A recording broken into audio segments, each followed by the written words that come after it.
दमोह विधानसभा उपचुनाव में कांग्रेस के प्रत्याशी अजय टंडन के द्वारा जीत दर्ज किए जाने के बाद उन्होंने जनता का आभार माना है। साथ ही दमोह की विभिन्न समस्याओं के विषय में भी अपनी बात कही है।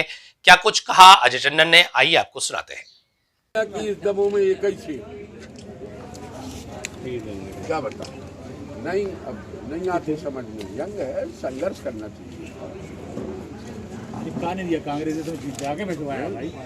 वहाँ पर कांग्रेस ने नेता बना दिया तो साले, और तुम उसके बाद चले गए।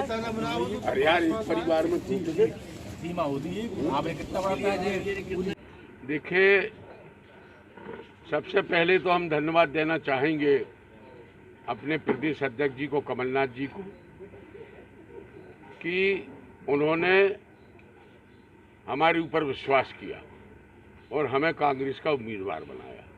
जब उम्मीदवार बनाया तब तो चुनाव मैदान में आए, और फिर श्रेय तो पूरी जनता को है।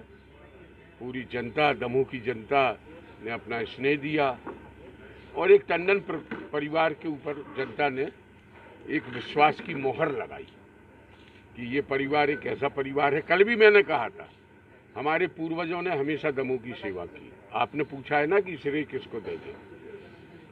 रूप नारायण जी टंडन, सूरज नारायण जी टंडन, श्याम नारायण जी टंडन, प्रभु नारायण जी टंडन, हमारे पिताजी चंद नारायण जी टंडन, और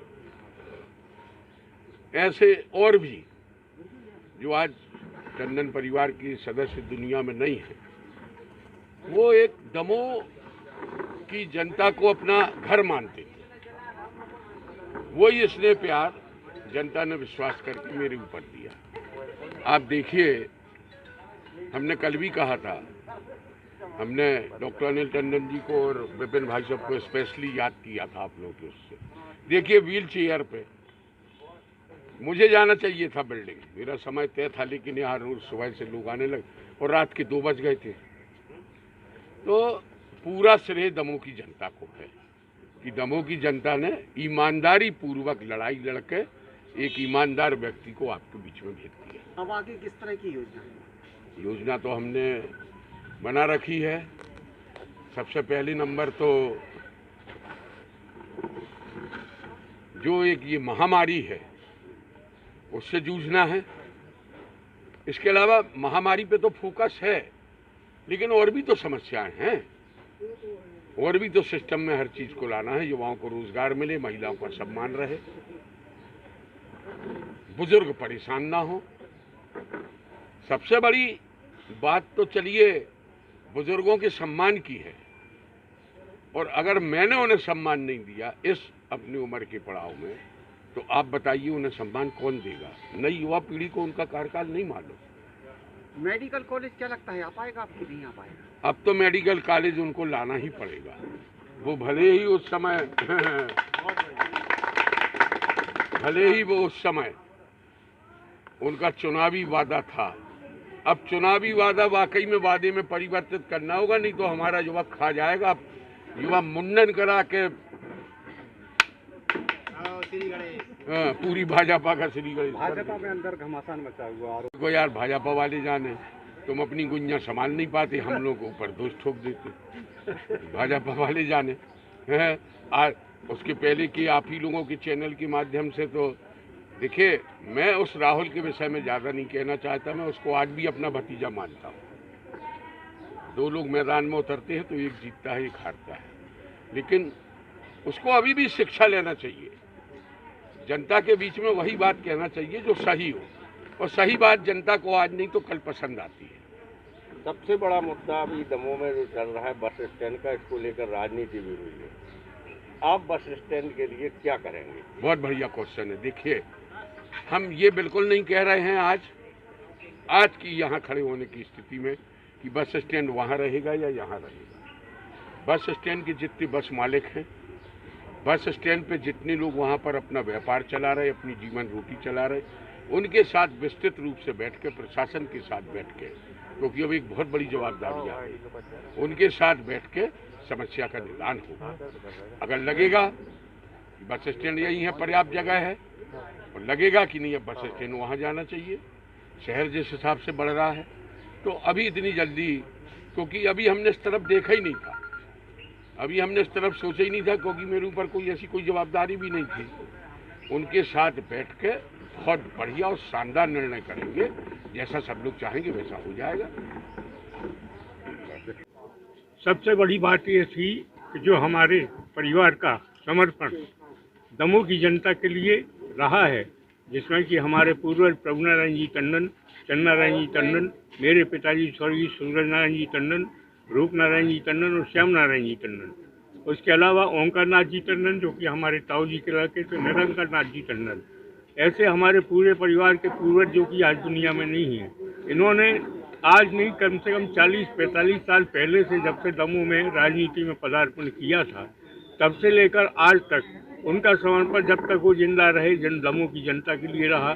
उनके साथ साथ जब हम लोगों को काम करने का मौका मिला, मेरी आज उम्र 74 साल की है, सन 85 में मुझे भी उनके आशीर्वाद से और आप सबके जनता के सहयोग से मौका मिला था कि मुझे भी नगर पालिका में 2 बार पार्षद सन 75 में और 83 में बनने का मौका मिला, और सन 85 में मुझे नगर पालिका अध्यक्ष बनने का मौका मिला। और जनता ने मेरे कार्यकाल को और मेरे पिताजी, चाचा जी, सब लोगों के कार्यकाल को इतना सराहा है, इतना उनका सम्मान किया है और इतना माना है कि ये आदमी जो ये परिवार जो है ये जनता के लिए समर्पित है। क्योंकि हमारे परिवार में यहाँ दमोह जिले में हमारा केवल एक ही परिवार है जिसमें मुश्किल से आज की स्थिति में 50-60 वोटें होंगी। तो हमारा तो परिवार पूरा दमोह नगर की जनता है, चाहे वो किसी भी जातिगत का हो, किसी भी समाज का हो, ये सब समाज हमारे हैं। हमारे सारे मूवमेंट हम लोगों के रहते हैं। जब कभी भी कोई धार्मिक अवसर आया, सामाजिक अवसर आया, सांस्कृतिक अवसर आया, खेलकूद के अवसर आए, हम लोगों ने सब में सहभागिता की है और जितना बन सका है सबके साथ में, छोटे से बड़े से, नवयुवकों से लेकर पूर्वों तक का, बड़े लोगों का, सबका सम्मान हमने किया है। हमारे परिवार के ऊपर आज तक कोई ऐसा दाग नहीं लगा है जिसमें कि हमारे चरित्र के ऊपर कोई आक्षेप आ सके। ना तो कभी आज तक एक पैसे की हम लोगों ने बेईमानी की। इतने साल राजनीति में रहने के बाद आप देख रहे होंगे कि दमोह जिले में हम लोगों ने एक सुई की नोक बराबर जमीन शासन से हत्या ही नहीं, कहीं किसी पर नाजायज कब्जा नहीं किया।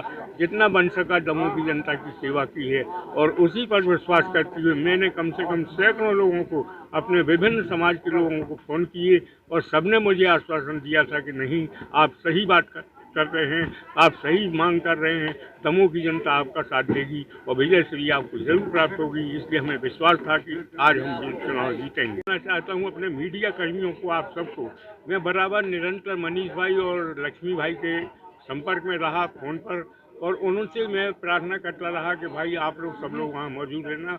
हम सबसे ज़्यादा विश्वास मीडिया पर कर रहे हैं, भगवान पर कर रहे हैं और दमोह की जनता के ऊपर कर रहे हैं। कहीं ऐसा ना हो कि आप लोग कहीं ढील डाल दें तो कोई गलत काम हो जाए और जीती जिताईबाजी कहीं हार में ना बदल जाए, इसलिए आप लोग थोड़ा सा ध्यान रखेंगे।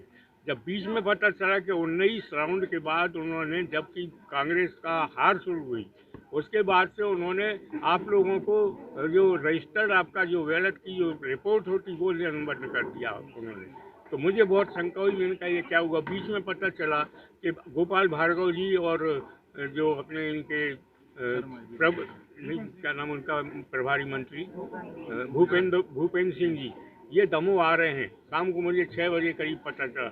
मैंने तुरंत लक्ष्मी भाई को फ़ोन किया, मैंने बताया, मैंने कहा देखिए ऐसी स्थिति बनने वाली है।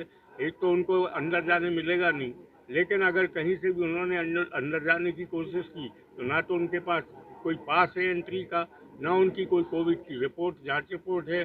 तो इसलिए अनधिकृत रूप से इनका प्रवेश ना हो जाए और वहाँ पर जाकर ये हमारे सरकारी कर्मचारियों को अपने पद